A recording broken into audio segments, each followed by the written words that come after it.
I've had the Canon 90D for about 4 months now. It's pretty much my go-to camera for everything. First we'll run through some specs and features, and then I'll show you some examples of video and photos you can get out of this thing. Since my early days of YouTube, back when I was using the Canon T6i and the Canon T7i, people I know personally who watched my channel often asked what camera I use because they like the image quality. Well, the Canon 90D is basically like the Canon T6i and the Canon T7i on steroids. I primarily vlog and do talking head videos, but I also dabble in photography and filmmaking, so I'll show you why this has been the perfect camera for my needs. Here are the specs that mainly concern me. The first, of course, is autofocus. Canon and Sony are known for having the cameras with the best autofocus capabilities. For YouTubers, this is probably the most basic necessary feature. I imagine back in the day, this style of content creation required either someone behind the camera operating the focus manually, or I would have to put an object here in my place, use that object to manually focus, and just hope the video ends up in focus so the video doesn't look something like this. Then there's the flippy screen. If autofocus is the YouTuber's most basic feature, then the flip out screen is the second most basic feature. It goes without saying that this allows independent content creators or one-man shows like myself to get the perfect composition while framing ourselves on camera. Imagine shooting an entire take that looks like this, but you don't know it until you either look at the preview in the back of your camera or you look at the file on your computer. One bonus of this feature is that it protects the screen because you could hide it away when it's not in use. If you look closely at my camera, you'll notice a little scuff on the back of it from when I once upon a time had the bright idea to put it in my backpack unprotected. If the camera had a traditional fixed screen like this Canon T1i, the damage would have been done to the screen itself. The third feature I should talk about is the 4K. Now, I'm a 4K junkie. Every camera I use must shoot in 4K, even though a lot of YouTubers will tell you that 4K is unnecessary. In addition to the 90D, I also use the DJI Mavic Air, a Blackmagic Pocket Cinema Camera 4K, an iPhone 11, and most recently I took advantage of a Valentine's Day sale to buy a DJI Osmo Action Cam. Because if you're going to live your entire life without ever having a girlfriend or even just a Valentine, you might as well spend that money on something that gives you much more mild fulfillment. Anyway, while Canon isn't known for having the best 4K cameras, the 90D is one of their best 4K cameras. Now, why is Canon generally not known for having the best 4K? Well, their few cameras that offer the resolution generally come with crippled versions of it. For example, on the very popular Canon M50, which seems to have become the official YouTuber starter camera over the past year or so, the 4K has no autofocus, and it also comes with a crop that makes it unusable for vlogging purposes. Similarly, the increasingly popular EOS R also has 4K with a 1.7 times crop. Now, while the Canon 90D does use an APS-C sensor, which is a crop sensor, the 4K is not cropped. Plus, it maintains the same great autofocus in 4K that you get in 1080p. That means you could vlog in 4K. Because of course the camera you want is the one that allows viewers to see every pore and pimple on your face. And a Canon camera review wouldn't be complete without mentioning the colors. Just about everyone who uses Canon cameras openly praises how the colors look coming out of the cameras, and I could definitely see why. I don't need to color correct any footage that comes out of the 90D unless I'm going for a certain mood. Like, for example, my Valentine's Day loneliness video. It's that reason why, even though I bought a Blackmagic Pocket Cinema Camera 4K for behind the camera film projects, I'm now planning on just shooting those film projects with the Canon 90D. That includes feature-length films. Don't get me wrong, the image quality in the Pocket 4K is very good. In fact, it's the camera I use to shoot the B-roll product shots of the Canon 90D. But if you're either bad or lazy at color correction, which I am both, then you might find the Pocket 4K or frankly any cinema camera a little burdensome. I learned this when taking both the Pocket 4K and the 90D for a spin during the holidays. I shot the short film Holidays in San Francisco with the Blackmagic Pocket 4K, and I used the Canon 90D to document the process. The film itself came out okay, but when comparing even the color-corrected footage to my vlog footage, I realized I actually like the vlog footage better. So the Pocket 4K is basically turned into a $1,300 toy that collects dust, while the 90D has turned into my $1,200 all-in-one go-to camera. Now let's get into the lens selection for the Canon 90D. Not to pile on the Pocket 4K, but finding reasonably affordable lenses that are both stabilized and come in usable angles is nearly impossible. That's not a problem with the Canon 90D. When I finally did find a lens for the Pocket 4K that was a wide enough angle and stabilized, this is what it cost even with a Black Friday deal. And this is what my entire collection of Canon 90D lenses costs if you buy them new today. Take into consideration that I bought the 55 to 250mm lens on Amazon for just $254, that entire collection actually looks like this. For you camera enthusiasts, I don't think I even need to explain the value here. As many of you already know, arguably the greatest determining factor of the image quality you get out of a camera is the lens that you put on it. That means that having reasonable access to a variety of lenses enables you to get countless looks out of a single camera. One of the harsh realities that experimenting with a cinema camera taught me is that art is still story-driven, and all that extra money doesn't necessarily result in better art. In this case, I'm able to get better quality out of the 90D due to the affordability of many different quality lenses that enables me to stockpile them.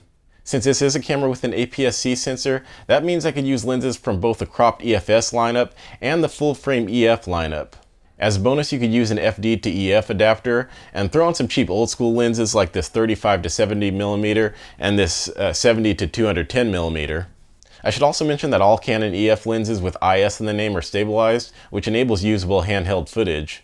This is important for vloggers and run-and-gun filmmakers who don't want to have to carry around stabilizers like gimbals or Steadicams, or have to stabilize their footage in post. While I don't shoot the smoothest video, just about all of my handheld footage is usable due to the image stabilization in the EFS zoom lenses. And last but not least, regarding lenses for the 90D is the EFS lens size. Many events restrict the size of the lens you could have on the camera you bring. The most common number I've read on event websites is 3 inches. For example, I recently attempted to get into the San Francisco Giants Fan Fest and they wouldn't let me in because I brought this 55 to 250mm lens, which clearly zooms beyond 3 inches. Oh, that's definitely not going to be allowed inside. Can we leave these? No, we can't hold anything for you. Take it back to your car. But I could get into basically any event with the 18 to 55mm kit lens, which I've learned after nearly a year of vlogging practice is basically all the focal range I need. For example, when I vlogged the NFC Championship game, 18mm provided me a wide enough angle to either talk into the camera or get wide shots of the stadium. But if I needed to zoom in to get more detail, 55mm was good enough. Over the past year, the Canon EOS R has become increasingly popular among YouTubers due to the high image quality you can get out of its full frame and RF lenses. The problem for vloggers is that those RF lenses are gigantic, which means that EOS R users probably aren't getting to too many sporting events or concerts with that camera. Oh, and a pro tip for those planning on vlogging with the Canon 90D at a sporting event: don't bring a mini tripod with you. I've gotten into games with it, but the vast majority of stadiums won't allow them. In fact, my mini tripod was another reason I got turned away from the Giants Fan Fest. I would even suggest not bringing a microphone because it brings too much unwanted attention to the camera. And there are many sporting events where you're technically not allowed to film in the venue, so I'd leave the $30 or $90 or $200 mic at home. In fact, just research the camera policy of whatever event you plan to attend. I recently dropped $90 on a Golden State Warriors game that I wasn't allowed into because of my camera. Moving on to photography. For most people, 24 megapixels in a digital camera is more than enough. The Canon 90D has a 32.5 megapixel sensor, which allows for larger printing or image cropping. So while I'm definitely not a pro photographer, having a camera that can basically produce pro-level images doesn't hurt. Being able to dabble in photography in addition to creating videos makes this a great all-in-one camera that does everything fairly well. It's the reason I'm considering selling the Blackmagic Pocket 4K and all of the accessories I bought for it, and just buying a second Canon 90D along with more accessories for the 90D. But I'm not quite there yet, and you can see why when you look at the image quality of these B-roll product shots that came out of the Pocket 4K. And finally, we get to ergonomics. The Canon 90D just feels good to hold. This helps with the image stabilization I mentioned earlier, but it's also great if you're just going to carry it around all day. Okay, so now let's do some tests, and by tests I mean I'm going to throw some video footage and photographs at you that I took while out and about. So let's start with some video examples. I should note that since I'm a run-and-gun filmmaker, I shoot almost everything handheld and in auto settings. So I can't tell you all of the settings for these clips, but in general, during daylight the camera's auto settings understandably default to 100 ISO, and in low light often default to 6400 ISO. Here's some clips from daylight and golden hours using stabilized zoom lenses when the camera's digital stabilization is turned off.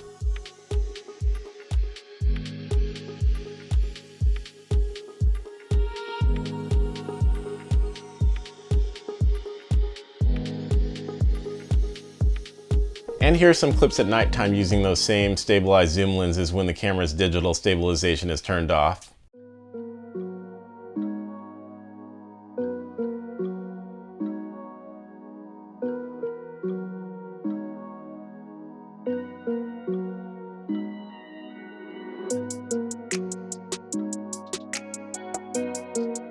Now I'll share some clips from nighttime using prime lenses, along with various in-camera digital stabilization settings.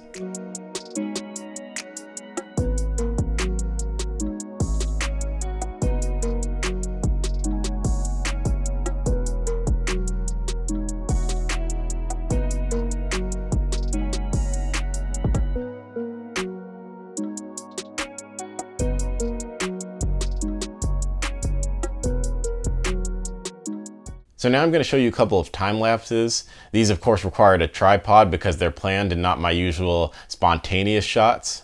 The first one utilizes the camera's 4K time-lapse feature where it automatically snaps a photo every 5 seconds for 24 minutes and 55 seconds, resulting in a 10-second time-lapse made up of 300 photos.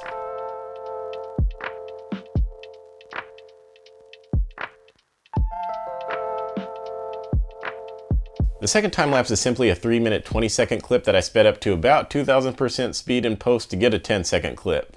If you've seen any of my previous videos, you'll recognize it as my outro.